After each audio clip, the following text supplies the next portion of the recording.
మన ప్రయాణము కావచ్చు, మన జీవితము కావచ్చు, కుటుంబము కావచ్చు, పనిపాటల్లో కావచ్చు, జీవించే విధానములో కావచ్చు, ఎన్నో ఆటంకాలు, ఆటుపోట్లు, ఇరుకులు, ఇబ్బందులు, రోగములు, దుఃఖము, వేదన, ఇరుగు పొరుగు వారితో అనరాని మాటలు, సమస్యలు, మంచి చేసిన అనరాని మాటలు, ఎట్లా మాట్లాడకపోయినా అనరాని మాటలు, అనేకమైనటువంటి దూషణలు, అనేకమైనటువంటి ప్రతి పరిస్థితులు అన్నిటినీ కూడా దాటుకుంటూ ఈ స్థితికి, ఈ పరిస్థితికి వచ్చినప్పుడు కుటుంబాన్ని ముందుకు రన్ చేసుకుంటూ వెళుతూ ఉన్నటువంటి పరిస్థితిలో కృంగిపోయినప్పుడు, బలహీనపడినప్పుడు అనేక మంది వచ్చి ఇదిట్లాగా, అదిట్లాగా, ఇది అది అని మాట్లాడుతూ బాధ పెడుతూ దుఃఖ పెడుతున్నటువంటి సమయంలో నీకు ఏది అవసరమో, నీ బాధ ఏమిటో, నీ దుఃఖం ఏమిటో, నీ కన్నీటి ఏమిటో, నీ సమస్య ఏదిటో, అది ఏ విధమైనటువంటిదైనా సరే నువ్వు అనుకుంటున్నావా ఇవన్నీ నా దేవునికి తెలియలేదు అని? కాదు, తెలుసు. హల్లెలూయా. కానీ నీ విశ్వాసములో ఎక్కడో ఎక్కడో సడిగిలిపోతున్నా, ఎక్కడో పడిపోతున్నా. నోటి ద్వారాను, చూపు ద్వారాను, నడివడిక ద్వారాను, ఆలోచన ద్వారాను, లేకపోతే వివిధమైనటువంటి అలవాట్ల ద్వారాను ఎక్కడో నీ నమ్మకం అనేటువంటిది సొమ్మసిల్లిపోతా ఉంది. ఎక్కడో నీ విశ్వాసం అవిశ్వాసం కలిగి ఉంది. ఎక్కడో నీ ఉన్న స్థితి అది మారిపోతా ఉంది. అయితే దేవుని వాక్యము ఇక్కడ మనం చూస్తున్నాము. ప్రభువైనటువంటి యేసు క్రీస్తు ఈ యొక్క మాట, ఆయన ఉన్నటువంటి మాట, ఆయన చెబుతున్నటువంటి మాట, ఇదిగో మీ అక్కర్లు ఏవైతే ఉన్నాయో మీరు ఇంకా చెప్పక మునుపే, మీరు ఇంకా ఆలోచన చేయక మునుపే నీ తండ్రికి తెలుసు. కానీ ఎందుకు జరగట్లేదు? నిజమైన తండ్రి సమస్తాన్ని చేయటానికి సిద్ధంగా ఉన్నాడు. నిజమైన తండ్రి నీ ఆలోచన సఫలపరచుటకు సిద్ధంగా ఉన్నాడు. కానీ నీవు అడుగుటలో నీ విశ్వాసం ఎక్కడో సడిగిలిపోయింది, ఎక్కడో పడిపోయింది, ఎక్కడో సన్నగిలిపోయింది. ఆ విశ్వాసములో స్థిరముగా నిలబడలేని పరిస్థితిలో మనం ఉన్నాం. ఆ విశ్వాసంలో మనం ఒకసారి గట్టిగా ఆయనను పట్టుకొని ఆయనను అడిగినప్పుడు, అయ్యా ఇదిగో నా పరిస్థితి ఇలాగుంది కదా, నా తండ్రివి నీవే కదా, నేను నీ ఏదో మొరపెడతా ఉన్నాను తండ్రి, నాకు ఆధారము నీవే కదా, నేను నీతోనే చెబుతున్నాను, నాకు తోడు నీవే కదా, నేను నీతోనే చెబుతున్నాను. వాక్యం ఏమైనా అబద్ధం చెబుతుందా? లేదా వాక్యం ఏమైనా ఇది అబద్ధముగా ఉందా? లేదే. వాక్యం ఎన్నటికీ అబద్ధము కాదు. వాక్యము నిజమే.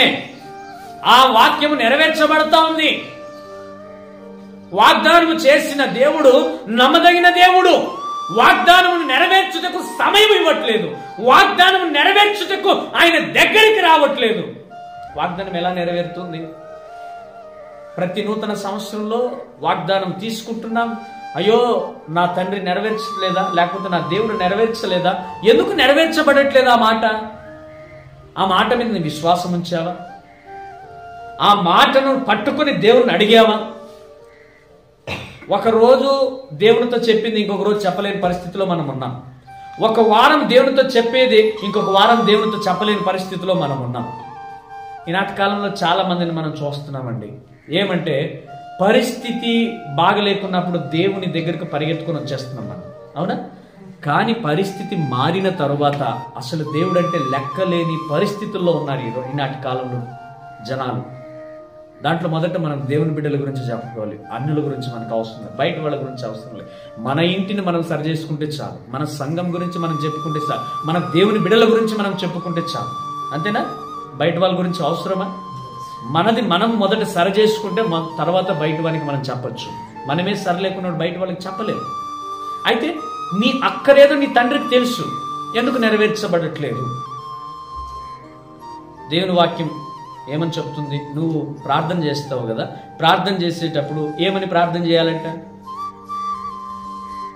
ఏమని ప్రార్థన చేయాలంట?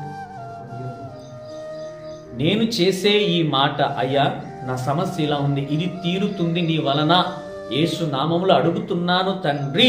అంతే. తీరుతుందా లేదా? కాదు. ఏమది? తీరుతుంది, తీరింది యేసు నామములో, ఆమేన్.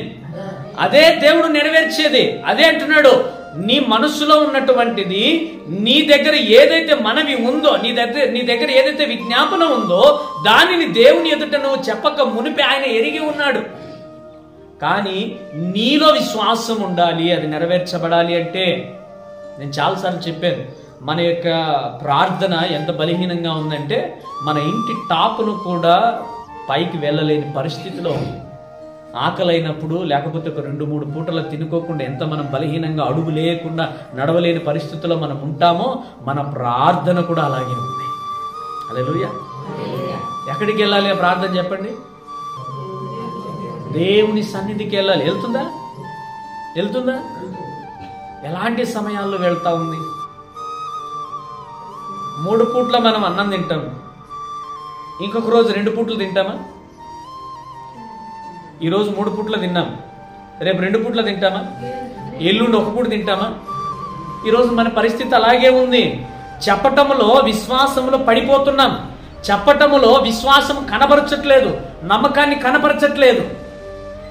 ఆ దేవుని అడగటానికి కూడా మనకు మనసు రావట్లేదు. దానికి గల కారణం ఏంటంటే సమయము లేదు. ఏనాయనా నిన్న నన్ను అడిగావు, ఈరోజు నన్ను ప్రార్థించలేదే, నన్ను అడగలేదే. అయ్యో యేసయ్యా నాకు టైం లేదే, వెళ్ళిపోతా ఉన్నాను తండ్రి. ఈరోజు చాలా మంది పరిస్థితులు అలాగున్నాయి. లేదు అక్కడ ఏమైనా ఉపయోగపడే ఉందా? ఉపయోగపడితే దేవుని స్తోత్రం. సమయం ఉపయోగపడట్లేదే.